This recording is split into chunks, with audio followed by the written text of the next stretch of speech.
ஸ்ரீ மகா பெரியவா சச்சரிதம் 2ஆம் அத்தியாயம்.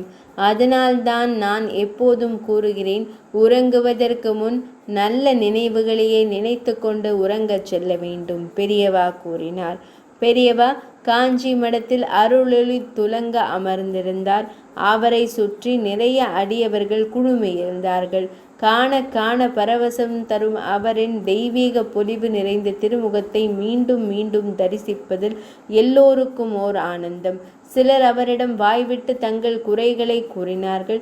சிலர் மனதாலேயே அவரிடம் முறையிட்டார்கள். வேறு சிலர் உங்களையே தரிசித்த பின் எங்களுக்கு ஏது குறை என்பது போல் நிம்மதியாய் அமர்ந்திருந்தார்கள்.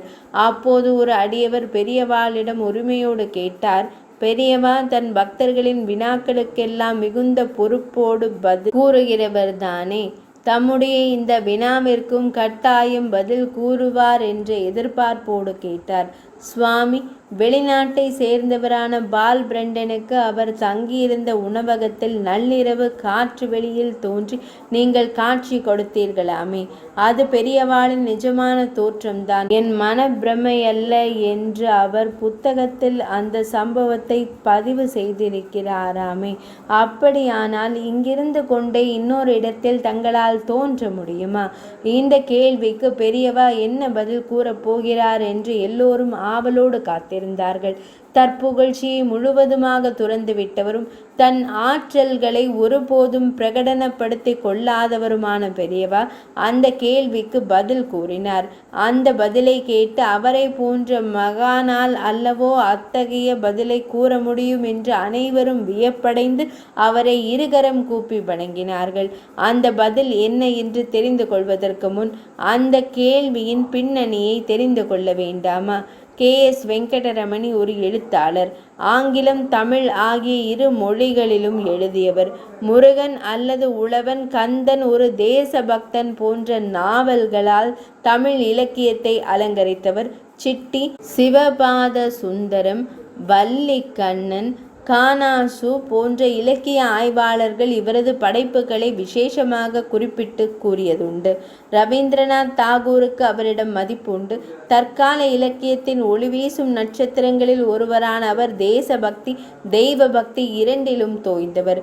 காஞ்சி பெரியவரிடம் அவருக்கு விசேஷ மரியாதை இருந்தது. பால் பிரண்டன் சுவிட்சர்லாந்தை சேர்ந்த பத்திரிகையாளர், தத்துவ ஞானி, பல்வேறு இடங்களுக்கு பயணம் செய்த யாத்ரிகர். 1898ஆம் ஆண்டு அக்டோபர் 21ஆம் தேதி பிறந்து 1981ஆம் ஆண்டு ஜூலை மாதம் 27ஆம் தேதி மறைந்தவர். 2ஆம் உலக யுத்தத்தின் போது அவர் தம் நாள்களை இந்தியாவில்தான் கழித்தார். மைசூரு மன்னர் ஸ்ரீகிருஷ்ணராஜா அவரை தம் விருந்தினராக தங்க வைத்து கொண்டார். பால் பிரண்டன் தமது the quest of the overself என்ற நூலை மகாராஜாவிற்கு தான் சமர்ப்பணம் செய்திருக்கிறார். 1940இல் மகாராஜா இறந்தபோது அவரது இறுதிச் சடங்கில் கலந்து கொண்டு நெகிழ்ந்தவர் அவர். பிரண்டனுக்கு மிக உயர்ந்த ஆன்மீக நாட்டம் இருந்தது. அவரது ஆன்மீக நாட்டம் மதங்கடந்து எல்லா மத சான்றோர்களையும் போற்றுவதுண்டு. முக்கியமாக இந்து மத துறவியரின் ஆன்மீக வெள்ளத்தில் அவர் திளைத்து வந்தார். பல இந்து துறவிகளை சந்திக்கும் எண்ணத்தில் அவர் சுவிட்சர்லாந்திலிருந்து இந்தியாவிற்கு வருகை தந்தார். முற்றும் துறந்த துறவியர் பலரை சந்தித்து அவர்களின் மகிமை உணர்ந்து அவர் ஆச்சரியத்தில் ஆழ்ந்தார்.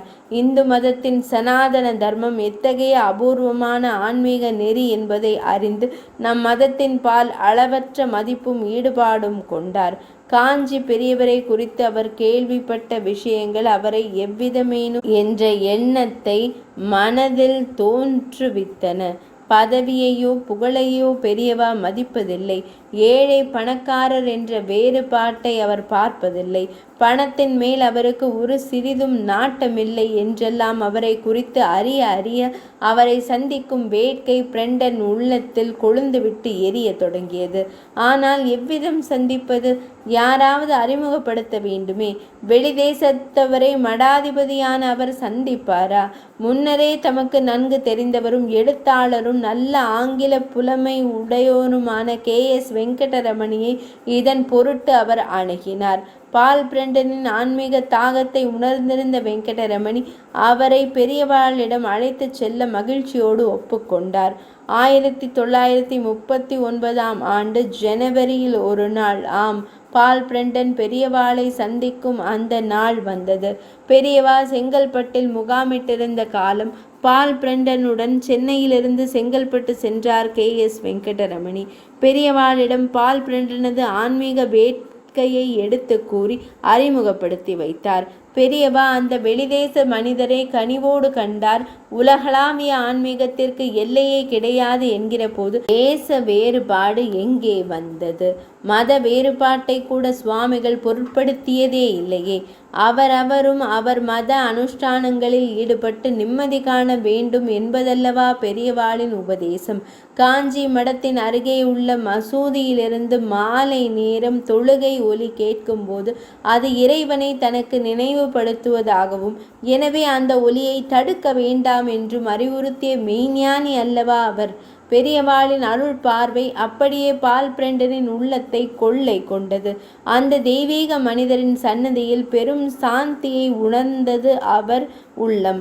இவரையே தம் குருவாக வரித்தால் என்ன? இவரிடமிருந்து ஏதும் உபதேசம் பெற்றால் என்ன? பால் பிரண்டன் எதையும் வாய்விட்டு கூற வேண்டியது அவசியமா என்ன? எதையாவது நினைத்தாலே போதுமே, தன் முன் உள்ள மனிதர்களின் மனதை புத்தகம் படிப்பது போல் படித்துவிடும் ஆற்றல் உண்டே நம் பெரியவாளுக்கு. பால் பிரண்டனை அன்போடு பார்த்த பெரியவா அதரங்களிலிருந்து அருள்மொழிகள் புறப்பட்டன. உனக்கு ஒரு குரு வேண்டும், அவ்வளவுதானே? நீ உபதேசம் பெற விரும்புகிறாய் அல்லவா? நான் இங்கே ஒரு மடத்தை சார்ந்திருக்கிறேன். இந்த மடத்தின் மடாதிபதியாயிருக்கிறேன். இந்த மடத்திற்கென்று சில கட்டுப்பாடுகள் உண்டு. அவற்றை நான் மீற இயலாது. உனக்கு உபதேசம் செய்யக்கூடிய ஆன்மீகவாதி திருவண்ணாமலையில் உள்ளார். ரமண மகரிஷி என்பது அவரது நாமம். நீ வெளிதேசம் திரும்புவதற்கு முன் கட்டாயம் அவரை சென்று சந்திப்பாய். உன் வாழ்க்கை மேலும் சிறப்படையும். பலக்கரம் உயர்த்தி ஆசீர்வதித்தார் பெரியவா. பால் பிரண்டனின் விழிகள் பக்தி கண்ணீரால் பனித்தன. சென்னை திரும்பினார் பால் பிரண்டன். அவர் நெஞ்சில் பெரியவாளின் திருமுகமே நிறைந்திருந்தது. தாம் தங்கிய உணவகத்தின் தம் அறையில் இரவு படுத்து உறங்கினார். அவருக்கு ரமணரை தரிசிக்க நேரமில்லை. மறுநாளே விமானத்தில் சுவிட்சர்லாந்து புறப்பட வேண்டியிருந்தது. இன்னொரு முறைதான் அவரை பார்க்க வேண்டும். அவர் ஆழ்ந்து உறங்கிய போது திடீரென யாரோ அவரை தட்டி அழைத்தது போல் இருந்தது. திகைப்போடு கண் திறந்து பார்த்தார். அவர் தங்கியிருந்த அறை கதவு உள்ளே தாள் போட்டு பூட்டித்தான் இருந்தது. ஆனால் அறைக்கு உள்ளே கம்பீரமாக நின்று கொண்டிருந்தார் பெரியவா. எப்படி அறைக்குள் வந்தார் அவர்? அவரை சுற்றி புனிதமான பொன்னொளி பரவி இருந்தது. மீண்டும் அதே கனிவான அருள் பார்வை. இது நிஜமா பொய் தோற்றமா? பால் பிரண்டன் தன்னை கிள்ளி பார்த்து கொண்டார். நிஜம்தான், எள்ளளவும் பொய் இல்லை. அவர் தன்னைத்தானே கிள்ளி கொள்வதை பார்த்து பெரியவா முகத்தில் மெல்லிய குறும்பு கலந்த புன்முறுவல். பெரியவா கனிவோடு தேனினும் இனிய மதுர குரலில் கூறலானார், ரமண மகரிஷியை சென்று சந்திக்க மறக்காதே. பயணத்தை தள்ளி போடு. ரமணரை நீ தரிசிப்பது மிக முக்கியம். அந்த சந்திப்பு உன் வாழ்வின் திசையை மாற்றும். கூறிவிட்டு பெரியவா காற்றில் கலந்து மறைந்து போனார். இது கனவல்ல, 100% நிஜமென்று உணர்ந்த பிரண்டனின் விழிகளில் விழிநீர் வழிந்தது. இது கனவல்ல. அதன் பிறகு பிரண்டன் ரமணரை சென்று பார்த்தார் என்பது அவரது வரலாறு. இந்த சம்பவத்தை தான் தன் புத்தகத்தில் பதிவு செய்திருக்கிறார் பால் பிரண்டன். பெரியவாளை கேள்வி கேட்ட அன்பர் இந்த சம்பவத்தை குறித்து தான் கேட்டார். சுவாமி, பால் பிரண்டனுக்கு நள்ளிரவில் காற்று வெளியில் காட்சி கொடுத்தீர்களாமே, இங்கிருந்து கொண்டே இன்னொரு இடத்தில் உங்களால் தோன்ற முடியுமா? கேள்வி கேட்டவரையே பரிவோடு சற்று நேரம் பார்த்த பெரியவா பிறகு ஒரு புன்முறுவலுடன் கூறினார், அதனால்தான் நான் எப்போதும் சொல்கிறேன், தூங்குவதற்கு முன் நல்ல நினைவுகளையே நினைத்து கொண்டு தூங்க வேண்டும் என்று கூறிவிட்டு பெரியவா எழுந்து மடத்திற்குள் போய்விட்டார். அந்த பதில் மூலம் எல்லோர் மனதிற்குள்ளும் போய்விட்டார். புகழை துறந்த அவரது பதிலை கேட்ட சிலர் பக்தியுடன் கன்னத்தில் போட்டு கொண்டார்கள். சிலர் அப்படியே கீழே விழுந்து நமஸ்கரித்தார்கள். தான் செய்த அற்புதத்தை கூட தானே ஒப்புக்கொள்ள மறுத்தவர் போல் புறந்தள்ளும் அவரது முற்றும் துறந்த துறவு நிலை கண்டு கேள்வி கேட்டவரின் கன்னங்களில் பக்தி கண்ணீர் வழியத் தொடங்கியது. 2ஆம் அத்தியாயம் நிறைவடைந்தது.